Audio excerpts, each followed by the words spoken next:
We are climbing Jacob's ladder. We are dancing Sarah's circle. We are siblings all. Merry meet. Welcome to the beloved community known as the Unitarian Universalist Church of Amherst. I'm Reverend Michelle Buhite, the minister of this congregation. My pronouns, which I offer to create a truly inclusive and brave space for all to live into the fullness of their identities, are she and her. As you came in this morning, perhaps you noticed the round table at the back of the chapel with natural elements on it. I hope that you will participate in adding to the beauty of the moment. So if you didn't add something, or even if you did, there's no limit. Do take part and participate in this moment of beauty. Part of the lesson is creating something together, and part of the lesson is letting it go, because next week it's a blank slate again. And those are both valuable spiritual disciplines, I think. As Unitarian Universalists, we are people of the wide path, engaging in a free and responsible search for truth and meaning, and then coming together to make a difference. We're so glad that you've chosen to be with us here, virtually and in person. Throughout the month of November, we will be exploring the topic of change. And today, we are changing our religion. Who knew? Well, if you read the newsletter, you did, so that you're one up there. So there's nothing like diving right into the deep end from the beginning of the month. For those gathered in the chapel, I invite you to put your phones on reverence mode, silencing them so that you and all may be fully present and free from distraction. We are a beloved community, a gathering of people who have chosen to journey together, to encourage one another, and to be part of something important and life-changing. Because we aspire to be such a people, we make bold promises about how we will be with one another. Please join me in speaking the sacred promises we have pledged. Together we promise to gather in compassionate community, to celebrate diversity of thought and unity of spirit, and to seek wholeness for ourselves, our children, and our world. I've asked Joe to participate in the libation. As we gather, we acknowledge that our church is built on occupied land that was nurtured and cherished by the First Nations people of this region, the Haudenosaunee, and before them, the Neutrals. We offer this libation as our giveaway, symbol of our respect for and deep connection with the land. May we be good stewards of the land and courageously cultivate community with all living things. Thanks, Joe. If I can stop one heart from breaking, I shall not live in vain. If I can ease one lurking aching,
It is our custom when we gather to light a chalice, the symbol of our faith, that represents the light of truth, the warmth of community, and the fire of commitment.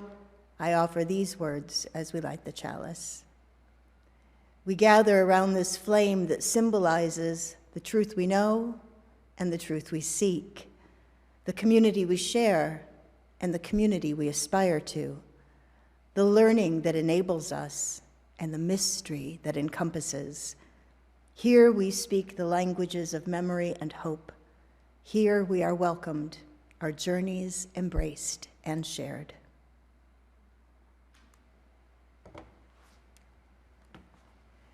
I'd like to invite kids and those that feel like kids, so it's very open, to come and join me near this table to do something mysterious. Come on up, yeah. Okay. Okay, so I'm going to turn this on. So. I watched both of the Lego movies last night. Oh, you watched both of the Lego movies last night? The first one was his choice, and then I decided we should watch the second one. Who would even dream of that much Lego in one night? Before that, I played with Legos. Well, we're going to play with, you know what this is? Jenga. Jenga. So, With words. with words, how mysterious is that, huh? So, With feelings. okay, so let's just see what some of these words are. Well, Like Jenga, where like the thing you pick out, you have to choose yeah, the actual game of Jenga, paradox. Do you know what paradox means? Yeah, we got. It's not two doctors. Yeah, I know. Thank you. It took you a full beat there, folks, I just want to say. Wakey, wakey, you got an extra hour of sleep. Paradox is what you call where like something like keeps going and never ends. Like say a circle. Like since it does not have any beginning nor does it have an end. I'll take that definition. Embodiment. Embodiment. Okay, so these Jenga pieces. Come on, come and join us. Come and join us at the table. Entrez-vous. You don't have to worry about knowing the game because this is Michelle's rules, Jenga. Rules that are subject to change without notice. So, what? You're grounded. I play that. It says grounded on it. As in grounded with their feet on the ground, but she says he's grounded. I played that game. All right. So, sorry, it's okay. So, what we're going to do is we are going to find the word that jumps out at you, not literally, these don't jump, and we don't make them jump, thank you. A word that really kind of calls to you, and pick up that one Jenga piece that has a word that kind of sings to you.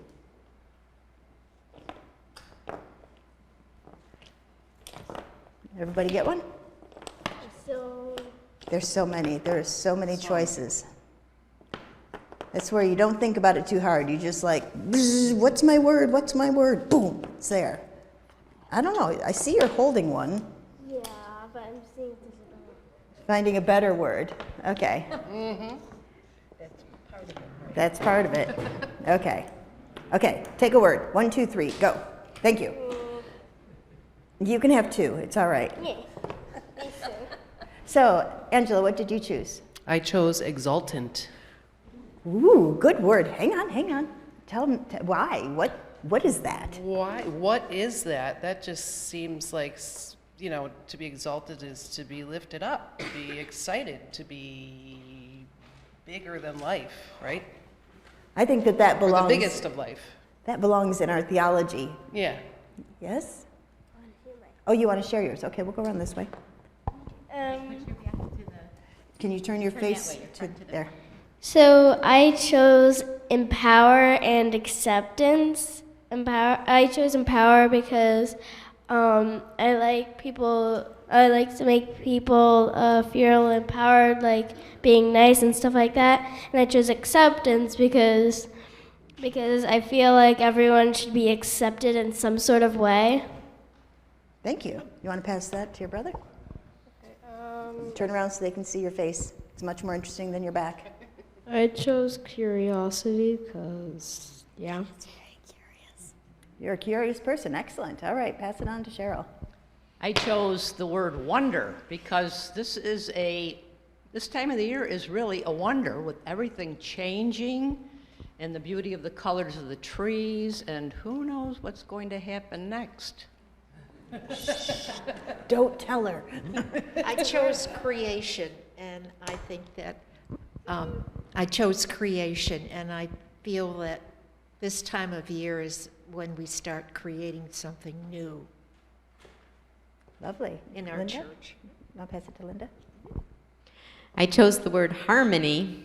It's very important to me that everyone lives in harmony, and as Elise said, acceptance is really important to be part of harmony. And also noticing other people and what their needs are, not just what our needs are or our thoughts, but looking around and seeing how what we do and what we say affects others. Very nice. Thank you. Thank you. So, I think that these words, these ideas, are great building blocks as we build our theology, our understanding of what is ultimate. So after church, I invite you to come back in and actually build something using these ideas and words. Okay, so we've got a good foundation started over there. And I'm trying to make a house. that will be quite tricky, actually. Oh, She'll get it. there's, yeah. Persistence. Oops.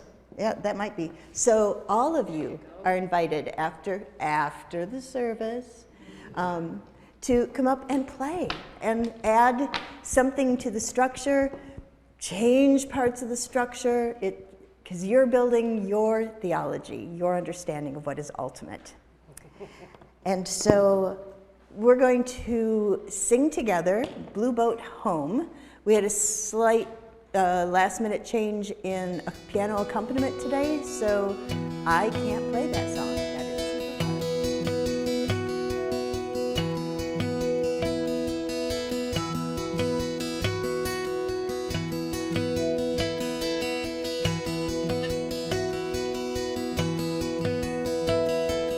Low below me I feel no motion, standing on these mountains and plains, far away from the rolling ocean.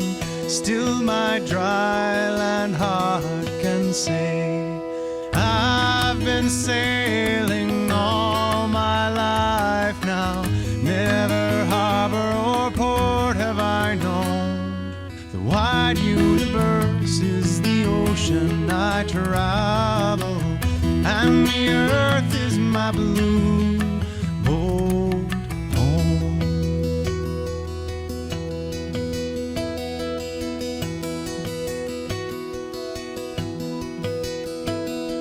Sun, my sail, and moon, my rudder, as I ply the starry sea, leaning over the edge in wonder, casting questions into the deep, drifting here with my ship's companions, all we kindred pilgrim souls, making our way by the lights of the heavens in our beautiful blue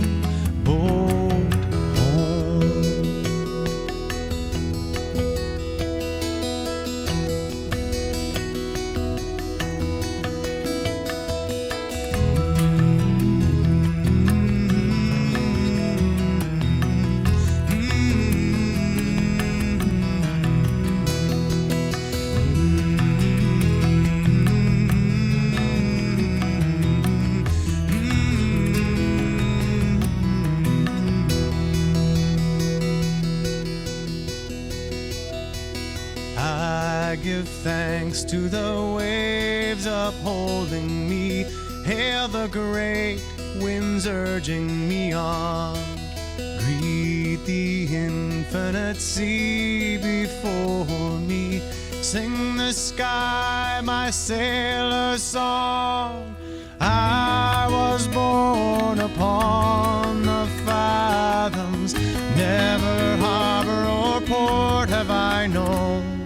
The wide universe is the ocean I travel, and the earth is my blue boat home. The wide universe is the ocean I travel, and the earth is my blue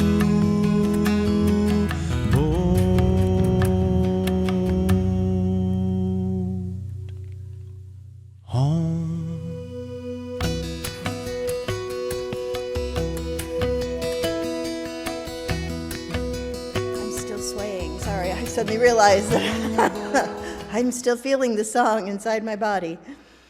Each of us carries with us into this time cares and concerns, joys and sorrows. Together, we create the container where we can put down our burdens, knowing that they are held gently by this gathered community.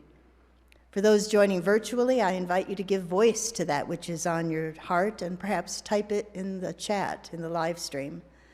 For those of you here in the chapel, I invite you to come forward and place a stone or a shell on the table labyrinth in recognition of that which is on your heart. Come forward as you will.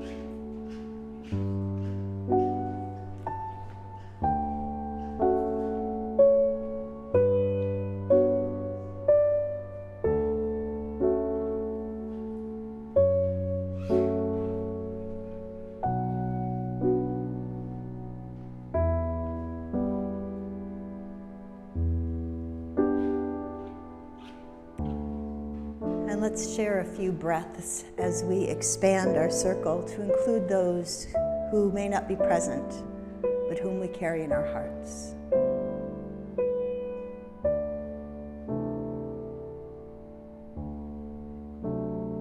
Those who are ill, those who are in pain either in body or in spirit,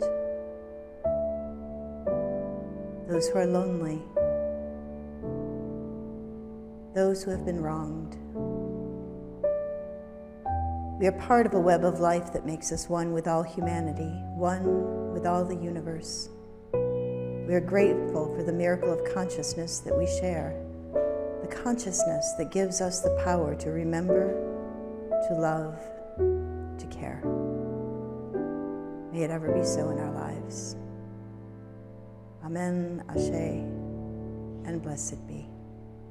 All that you touch, you change. All that you change, changes you. The only lasting truth is change.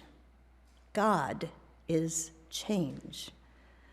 Create no images of God, except ACCEPT, the images that God has provided. They are everywhere, in everything. God is change. Seed to tree, tree to forest, rain to river, river to sea, grubs to bees, bees to swarm. From one, many, from many, one. Forever uniting, growing, dissolving, forever changing. The universe is God's self-portrait.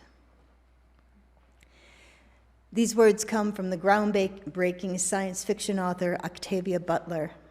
A recipient of several Hugo and Nebula Awards, Butler was the first science fiction writer to receive the MacArthur Fellowship, which the prize is a strange number, like $249,000. I'm like, just one more dollar would have really done something there, but that's what it is.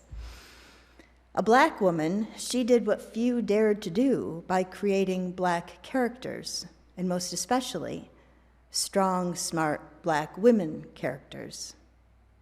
The opening words, all you touch, you change, all that you change changes you, the only lasting truth is change, are spoken by the main character in the novel, the parable of the sower. If you have a biblical background, you may recognize the title as one of the parables told by the teacher of Galilee. When I first read the parable of the sower and its sequel, the parable of the talents, I was captivated by the theological aspects of the story of Lauren Oya Olamina's search for a belief system that resonated with her experience. Does that sound familiar? Could it be what brought you here? After years of listening to sermons and singing songs about the immutability of God and his, and it was always his, unchanging nature and rock-like stability, I was drawn to the freedom of Unitarian Universalism. Our fourth principle is affirming a free and responsible search for truth and meaning. It's hard work, and at least in my case, it's never-ending.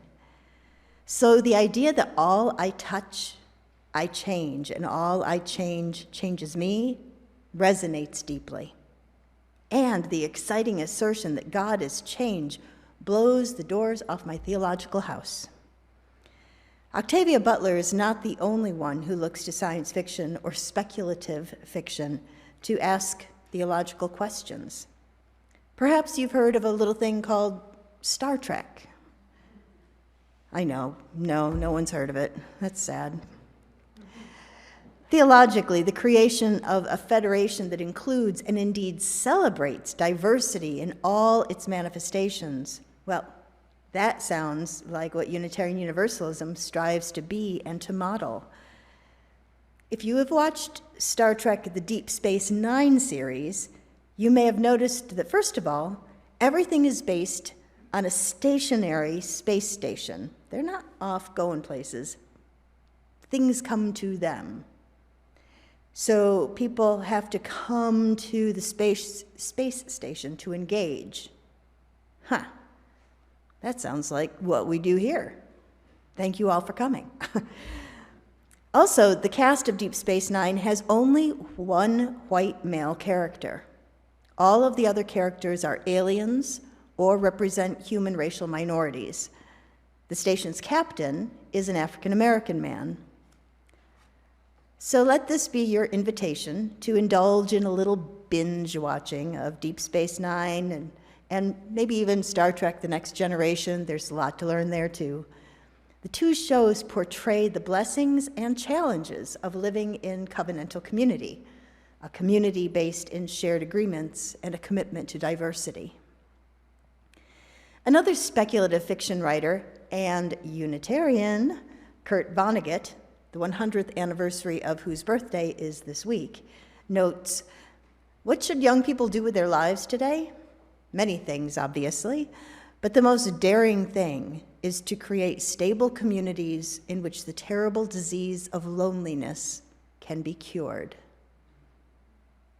How, you? Creating and sustaining community is at the heart of what we call speculative fiction. Even in the most dystopian, apocalyptic fiction, whether it's The Handmaid's Tale or The Hunger Games, the saving grace is creating community and embracing or initiating change. All that you touch, you change. All that you change changes you. The only lasting truth is change. God is change. But change can get you into trouble too. Take our Unitarian ancestor, Francis David, advisor to King Sigismund of Transylvania in the mid-16th century.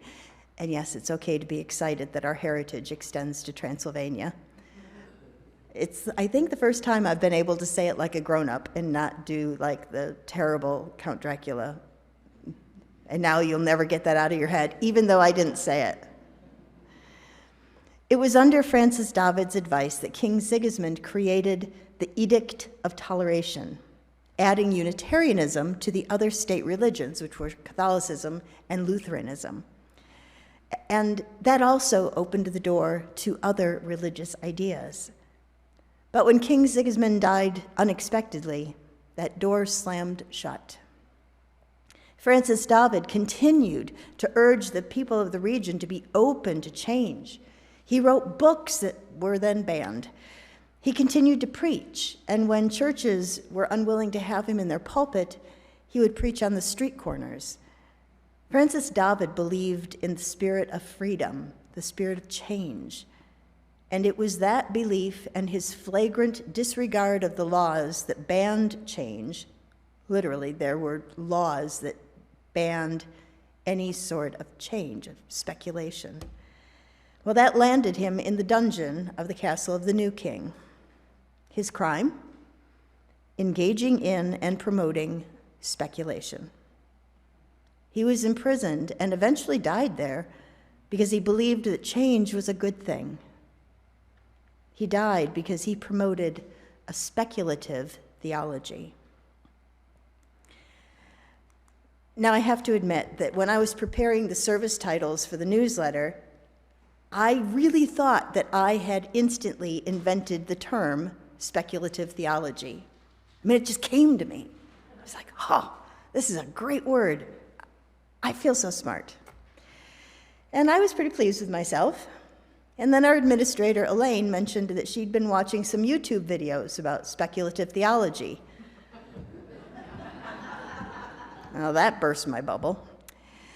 So I did a Google search and watched a few videos and read a few mind-numbing articles. And I can tell you that at least in Orthodox Christian circles, there has not been a lot of change since Francis David was imprisoned and martyred for promoting speculative theology.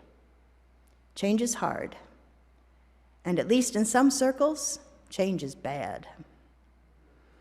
And Unitarians and Universalists throughout history have embraced and promoted change, I'll say, for at least 2,000 years. Yes, our faith families really do go back that far as early manifestations of Christianity. Unitarianism proclaimed the unity of God, denying the divinity of Jesus. And Universalism proclaimed that salvation was universal. Can you hear the duh in parentheses? Of course, universalism is about universal. But universal salvation, that all souls would be reconciled to God, so there could be no hell. Those were two of the many theologies in early Christianity, depending on where one lived and what scripture may have been available to the community. You see, it was not until the Council of Nicaea in 325 of the Common Era that the Bible as we know it was created. There were many, many scriptures, letters, gospels, stories that were not included. And there were many, many variations of Christianity that were instantly deemed heretical and punishable by death, most often burning at the stake. Unitarianism and Universalism were two of those versions of Christianity that with the stroke of a pen became heresies. And so they went underground, only to reemerge in the flourishing of the Renaissance, most notably in the 16th century. I feel like we've heard about someone from the 16th century quite recently. If only I could put my finger on it. A lot was going on in Reformation time. So I think it's time for a few definitions here. I've been tossing around the word theology as if everyone knows and agrees upon its definition. Quite simply, one's theology is one's concept of God, or the good, or that which is of ultimate importance. Theo is Greek for God, and ology is often defined as the study of. So you already know this. It is quite likely that at some point in your life, you took a class in biology, the study of life, bio-life-ology, study of. Theology is the study of that which is of ultimate importance to us. In the study of religion, there are a couple of important ologies to be considered. There is soteriology, which has to do with salvation, or the pathway to reconciliation with God. You'll note that there is an assumption there that we are somehow separated from God, the good, that which is of ultimate importance. I don't necessarily share that assumption, and Unitarian Universalism certainly does not. It's why we offer child dedications, accepting a child into the community and pledging our support in raising that child, instead of child baptisms, which assume that the child has been born sinful and needs the waters of baptism to clean their soul and reconcile them to God. It is an important distinction in our theology. Another aspect of theology is theodicy, or how a religion or person explains why a perfectly good, almighty, all-knowing God permits evil. In other words, why bad things happen to good people. Well, there are some theological assumptions wrapped up in that question. First, that God is omnipotent, omniscient, and all-loving. If God, or the good, or the ultimate, is not all-knowing and all-powerful, then it could be that bad things happen just because they happen, and there really isn't a religious reason why. If you're interested in unpacking these ideas, I heartily recommend Nancy Ellen Abrams' book, A God That Could Be Real: Spirituality, Science, and the Future of Our Planet. So I want to introduce one more seminary word. I hardly get a chance to tout all the things I learned that I paid for in theological school. So you're getting it all today. This is the sum total of everything I learned, kind of.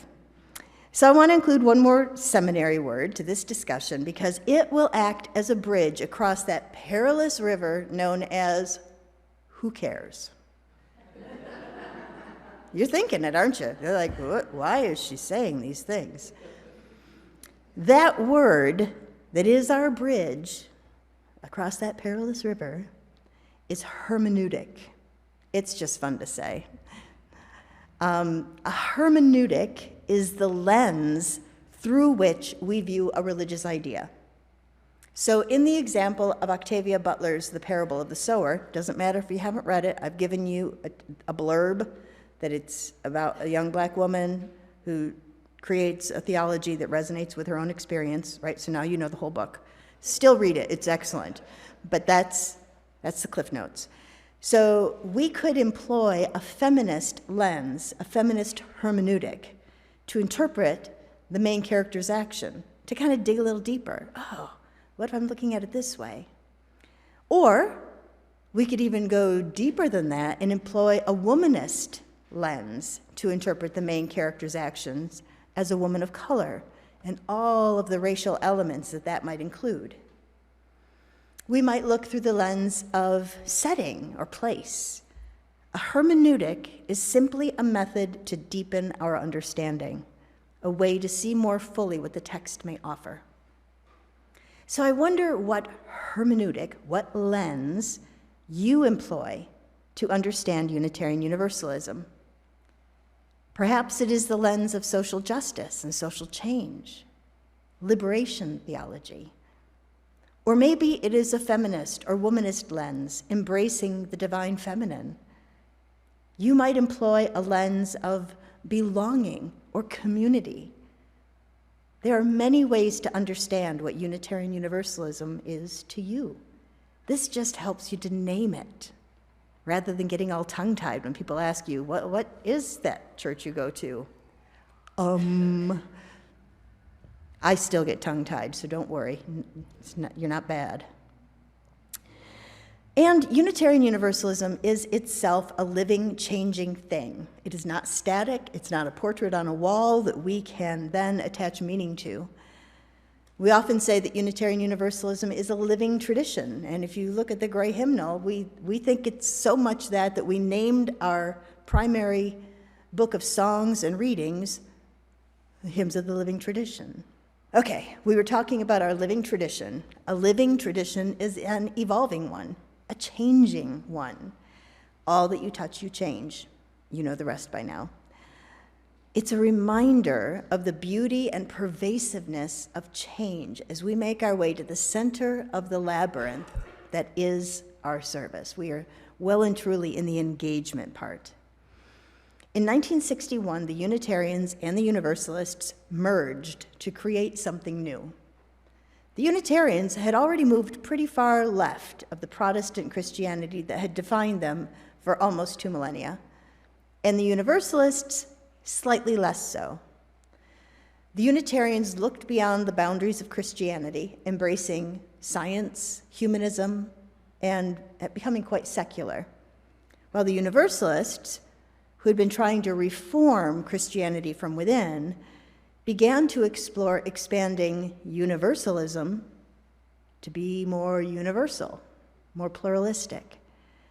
They were changing the very core of who they were individually, both of these faith traditions, and then they brought all of that into the mix at the merger. So some principles, shared values were quickly put together, trying to incorporate what was most important to each side of this now blended faith family. Those principles and beliefs underwent several rewrites over the decades. And finally, in the late 80s, mid to late 80s, as the 21st century was looming large on the horizon, the 7 principles that you can find in the front of the Gray Hymnal took root. Then in the early 2000s, I think it was like 2003 or 4, some adaptations to the principles were offered and rejected by the General Assembly. So the principles, as we know them, continued. A couple of years ago, an 8th principle was brought to us in an effort to lift up the work we need to do in the world and our institutions to truly live into our commitment of anti-racism, anti-oppression, and multiculturalism. The proposed 8th principle has a different rhythm and feel than the first 7, but that makes sense because it was created in a different context. Although the grammar and rhythm is different, over 250 congregations have already adopted the 8th principle, and it will come, I believe, to the General Assembly this June. I leave myself room to be wrong about that. Meanwhile, with all this going on, a task force had been assigned to look at all of our existing principles, which are found in the bylaws of the Unitarian Universalist Association, Article 2. That task force has submitted the first draft of the proposed changes to our principles, our values statements that define who we are as Unitarian Universalists. If these look familiar, it's because they're the ones we already have. This is not the draft. So this is why I personally needed to take a moment to breathe, to pause. I love our principles. I love the language of them, the ambiguity of them, the rhythm. I memorized them while I was in seminary because I could not imagine being a UU minister and not having embodied our core values, which to me is what memorization does. I was brought up memorizing Bible verses, so that's my context. One of the many things that I love about our principles in their current form is that there is room for interpretation. I feel like I have been entrusted to discover their meanings in my own life. Those are not the only meanings, but they are mine in the moment, in my changing moment. When the 8th principle was introduced, which it is currently on the screen, like many of you, I found myself responding to the words and the rhythm rather than the content. I believe we need this hermeneutic, this lens of anti-racism, anti-oppression, and multiculturalism. It's important to who we are and who we are becoming. So I'm going to read those aloud because not everyone can see the screen. So the proposed eighth principle states, we affirm and promote journeying towards spiritual wholeness by working to build a diverse, multicultural, beloved community by our actions that accountably dismantle racism and other oppressions in ourselves and our institutions.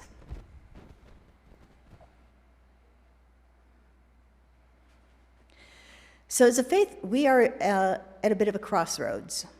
The eighth principle will be ready for a vote to adopt at General Assembly, although we as a congregation can certainly choose to adopt it before then. As I said, there are over 250 congregations who have done so.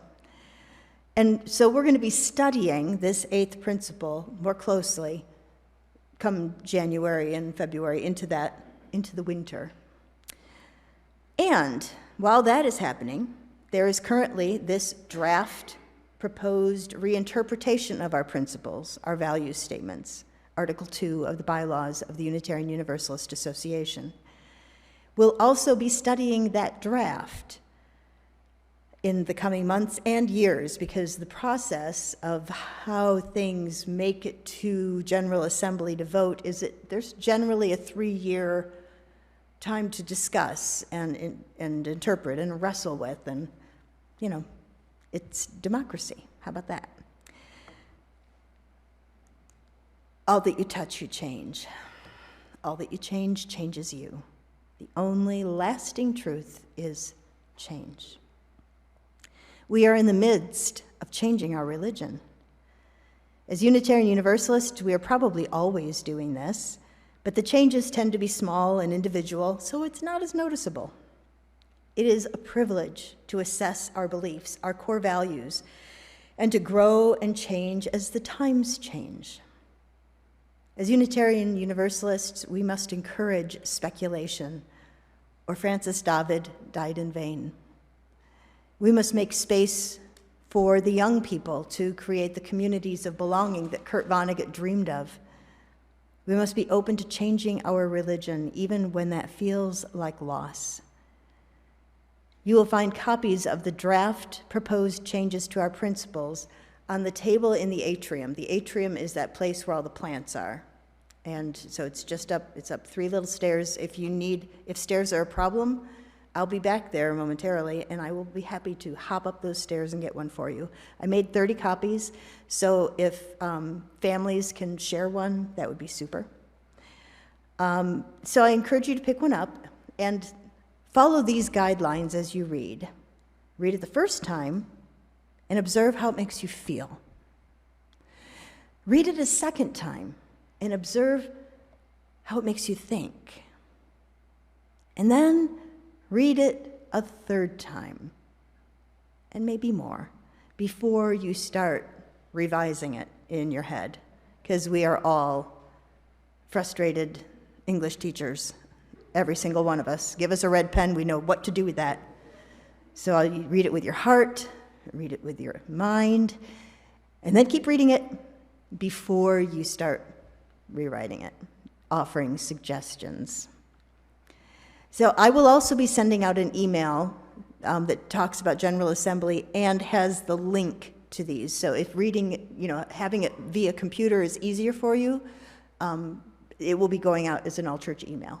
So trying to do all the things. So let me close with the Hopi prophecy with which I close each Saturday morning Zoom gathering. From the Hopi elders. To my fellow swimmers, here's a river flowing now very fast. It is so great and swift that there are those who will be afraid, who will try to hold on to the shore. They are being torn apart and will suffer greatly. Know that the river has its destination. The elders say we must let go of the shore, push off into the middle of the river, and keep our heads above water. And I say, see who is there with you and celebrate. At this time in history, we are to take nothing personally, least of all ourselves. For the moment we do, our spiritual growth and journey come to a halt. The time of the lone wolf is over. Gather yourselves. Banish the word struggle from your attitude and vocabulary. All that we do now must be done in a sacred manner and in celebration, for we are the ones we have been waiting for.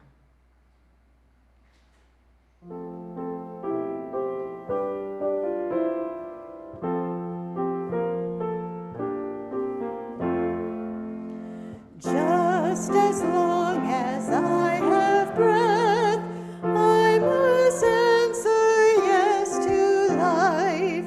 Though with pain I made my way, still with hope I meet each day. If they ask what I did well, tell them I said yes to life. Just as long as vision lasts, I must answer yes to truth. In my dream and in my dark, always that elusive spark. If they ask what I did well, tell them I said yes to truth. Just as long as my heart beats, I must answer yes to love. Disappointment pierced me through, still I kept on loving you. If they ask what I did best, tell them I said yes to love. Our service is drawing to an end, which means our service to the world is about to begin. So let me tell you about some opportunities to connect and serve in the days to come. Following the service, there will be a garden walk with Angela. Childcare and other volunteer activities are needed. There is a clipboard in the coffee hour space. So there you go. Feel free to sign up for lots of things. You'll find it's fun. Look at the back of your order of service and see what other opportunities are available to you for connecting and serving. And of course, I would be remiss if I left out one of the very tangible ways you can be active in supporting the work of this ministry, of this congregation, and that is with your financial gift. There's a basket at the back. You can text your gift or go to our website. Because we pick fruit from trees we did not plant. We drink water from wells we did not dig, and that is as it should be, so long as we dig and we plant for those who will come after us. Your generous giving supports so much in this congregation. I invite you to rise and bow to your spirit as we sing our closing blessing, and then remain standing afterwards as we extinguish our dancing flaming chalice. Travel light and travel easy, till I see you once again. Travel light and travel easy, and remember I'm your friend. May the road rise up to greet you as you leave your past behind. I will think about you gently, and I'll hold you in my mind. Travel light and travel easy, till I see you once again.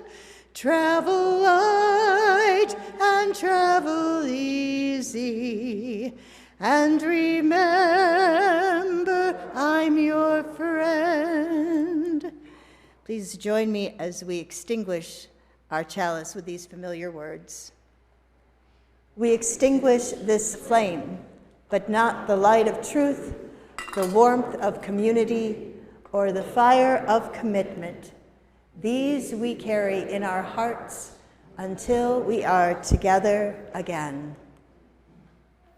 Go in peace, my friends.